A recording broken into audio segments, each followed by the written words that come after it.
আজ রবিবার 11ই রজবের দিনে নামটি 155 বার পাঠ করলে টাকা রাখার জন্য আপনাকে আলাদা একটি ঘর বাঁধতে হবে। আল্লাহ নিজে আপনার সব ঋণ পরিশোধ করে দিবে, মনের সকল আশা পূরণ করে দেবেন। প্রিয় দর্শক, রিজিক বৃদ্ধি ও ধনী হতে সবাই চায়। রিজিক বৃদ্ধি ও ধনী হতে হলে আল্লাহর আনুগত্য হতে হবে এবং সকল প্রকার খারাপ কাজ হতে বিরত থাকতে হবে। রিজিক বৃদ্ধি ও ধনী হওয়ার আমল বেশ কয়েকটি উপায় দেখা যায়। রিজিক বৃদ্ধি ও ধনী হওয়ার আমল আমাদের কম বেশি সকলের জেনে থাকা দরকার। রিজিক ও ধনী হওয়ার এবং বরকত লাভের কুরআনী আমল হলো আল্লাহর কাছে ক্ষমা প্রার্থনা করা। পবিত্র কুরআনে উল্লেখ আছে যে যারা নিয়মিত বেশি বেশি ইস্তেগফার করবে তাদের জন্য রিজিকের দরজা উন্মুক্ত হয়ে যাবে। আস্তাগফিরুল্লাহ বেশি বেশি পাঠ করতে হবে, তাহলে আপনার জন্য রিজিকের দরজা খুলে যাবে, আপনি টাকা পয়সা রাখার জায়গাও পাবেন না। তারপর হচ্ছে আপনাকে বেশি বেশি দোয়া পড়তে হবে। নিয়মিত পবিত্রতার সহিত দোয়া পাঠ করলে রিজিক বৃদ্ধি ও ধনী হওয়া যায়। আরেকটি দোয়া হলো আস্তাগফিরুল্লাহ আজিম আল্লাজি লা ইলাহা ইল্লা হুয়াল হাইয়ুল কাইয়ুম ওয়া আতুবু ইলাইহি।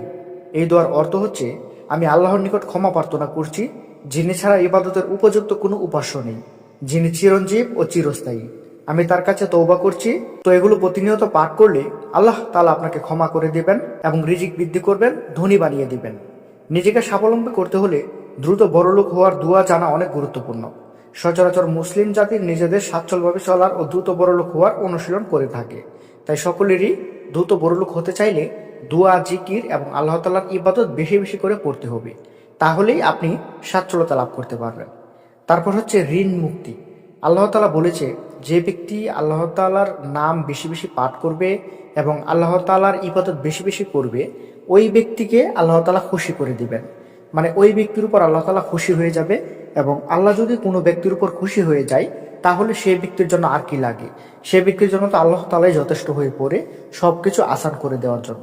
হযরত আলী রাদিয়াল্লাহু আনহু বর্ণনা করেছেন, একজন চুক্তিবদ্ধ গোলাম যে কিনা কৃতদাস, সে একদিন আলী রাদিয়াল্লাহু আনহুর কাছে এসে বলল, আমার চুক্তির অর্থ পরিশোধ করতে আমি অপারগ হয়ে পড়েছি, আমাকে আপনি সহযোগিতা করুন। তখন আলী রাদিয়াল্লাহু আনহু বলেন, আমি তোমাকে কি এমন একটি বাক্য শিখিয়ে দিব যা আমাকে রাসূলুল্লাহ সাল্লাল্লাহু আলাইহি সাল্লাম শিখিয়েছিলেন? যদি তোমার উপর পর্বত পরিমাণ ঋণও থাকে তবে আল্লাহ তোমাকে তা পরিশোধ করে দেবেন।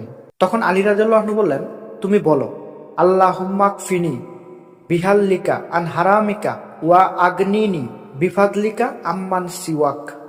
যে দোয়ার অর্থ হচ্ছে, হে আল্লাহ, তোমার হালালের মাধ্যমে আমাকে তোমার হারাম থেকে দূরে রাখো এবং তোমার দয়ায় তুমি ছাড়া অন্য কারো মুখবিক্ষ হওয়া থেকেও আমাকে আত্মনির্ভরশীল করো। প্রিয় দর্শক, কোনো ব্যক্তি যদি এই দোয়াটি পাঠ করে তাহলে আল্লাহ তাআলা তার পাহাড় পরিমাণ ঋণ পরিশোধ করে দেবেন এবং সব ধরনের ঋণ তার পরিশোধ হয়ে যাবে এবং তার মনের আশাগুলোও পূরণ হয়ে যাবে।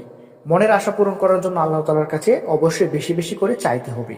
দোয়া করে নামাজের মধ্যে বসে আল্লাহ তাআলার কাছে বেশি বেশি চাইতে হবে, তাহলে আল্লাহ রব্বুল আলামিন আপনার সব দোয়া কবুল করবে এবং আপনার মনের আশা পূরণ করে দেবে।